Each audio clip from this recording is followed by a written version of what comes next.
সুপ্রিয় ভিউয়ার্স, যারা দেশ এবং বিদেশ থেকে আমার ভিডিও দেখছেন সকলকে জানাচ্ছি আন্তরিক শুভেচ্ছা, অভিনন্দন। আজকে আমি আপনাদের সামনে উপস্থিত হয়েছি স্বাস্থ্য বিষয়ক একটা টিপস নিয়ে। শীতে কি খাবেন কি খাবেন না জেনে নেই কোন খাবারগুলো বর্জনীয়। শীতে অধিক চা কফি পান করবেন না। শীতে অধিক চা কফি পান করলে যে সমস্যাটা হয়, সেক্ষেত্রে শরীরে তরল পদার্থ অর্থাৎ জলীয় অংশের সংকট দেখা দিতে পারে বা ঘাটতি হতে পারে। এতে কি হয়, শরীরে ত্বকের শুষ্কতা চলে আসে এবং ত্বক ময়শ্চারাইজ হয় না এবং ত্বকে দেখা যায় ভঙ্গুরতা আসে বা ত্বকে ইনফেকশন পর্যন্ত হয়ে যায়, ত্বক ছিঁড়ে যেতে পারে। এই জন্য আপনারা চা কফিটা কম খাবেন। দ্বিতীয়ত, অনেকেই দেখা যায় যে বিভিন্ন ধরনের কোল্ড ড্রিঙ্কস খেতে অভ্যস্ত। সেই সমস্ত ভাই বোনদের বলবো যে কোল্ড ড্রিঙ্কস ভালো পানীয় নয় শরীরের জন্য, এটা কিন্তু আমাদের জন্য খুবই হার্মফুল। এই জন্য কোল্ড ড্রিঙ্কস খাওয়াটা পরিহার করবেন। ফাস্ট ফুডের ব্যাপারটা কিন্তু গুরুত্ব দেওয়া খুবই প্রয়োজন। ফাস্ট ফুড বা জাঙ্ক ফুড যেটাকে বলা হয়, যেটার মধ্যে অধিক পরিমাণ তেলের ব্যবহার থাকে এবং কিছু কিছু খাবার থাকে যেটাকে আমরা প্রসেস ফুড বলে থাকি। কেক, পেস্ট্রি, বিস্কিট সবই প্রসেস ফুডের মধ্যে। প্রসেস ফুডও কিন্তু শরীরকে শুষ্ক করতে পারে এবং শরীরের শুষ্কতা বৃদ্ধি করতে পারে। এগুলি কিন্তু আমরা অ্যাভয়েড করব।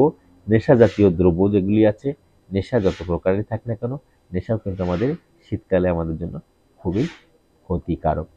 আর একটা বিষয় হলো অধিক রাত্রি জাগরণ করা। দেখা যায় যে অধিক রাত্রে খাবার খাওয়া, যেটা রাতের ডিনার বলা হয়, কিন্তু দেখা যায় আমরা সেই ক্ষেত্রে কিন্তু সমস্যাগুলি হতে পারে। এবার আসছি, শীতে আমরা কি খাবো খেলে আমরা ভালো থাকবো।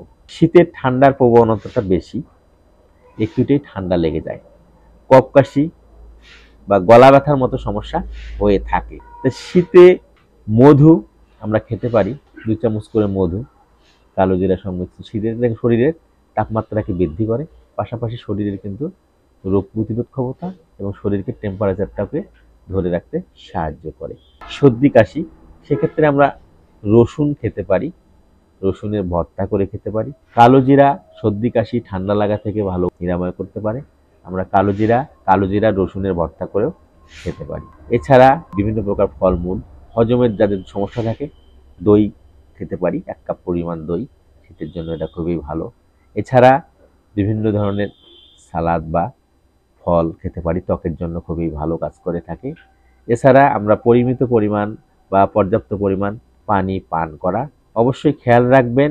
বারবার অথবা দেখা যায় যে আমাদের 3 থেকে 4 থেকে 5 লিটার পানি যে পান করি, এই পানিটা যদি কম পরিমাণে কম হয়ে যায়, তাহলে কিন্তু ত্বকের শুষ্কতা চলে আসবে এবং ত্বকে নানাবিধ সমস্যা দেখা দেবে। অথবা দেখা যায় যে 2 থেকে 3 বেলা অনেকেই মাংস খেতে অভ্যস্ত, কিন্তু এই মাংস শীতের দিনে আপনার সমস্যা সৃষ্টি করবে, কোষ্ঠকাঠিন্যকে বাড়িয়ে দেবে, পাশাপাশি শরীরের পানি শূন্যতারও বা যেটা জলীয় অংশ, এটা শূন্যতা দেখা দিতে পারে। এতে কি হবে, ত্বক শুষ্ক হয়ে যাবে, ত্বকের মধ্যে রুক্ষতা আসবে এবং ত্বক অনেক সময় দেখা যায় যে ত্বকে বিভিন্ন ফেটে যে বিভিন্ন ধরনের ইনফেকশন হতে পারে। এই শীতের সময় একটা বিষয় খেয়াল রাখবেন যে আপনার একটু সময় ধরে চিবিয়ে চিবিয়ে খাবারগুলি খাবেন, যাতে করে গলদঘকরণে হজমের কাজটা হয়ে যায়।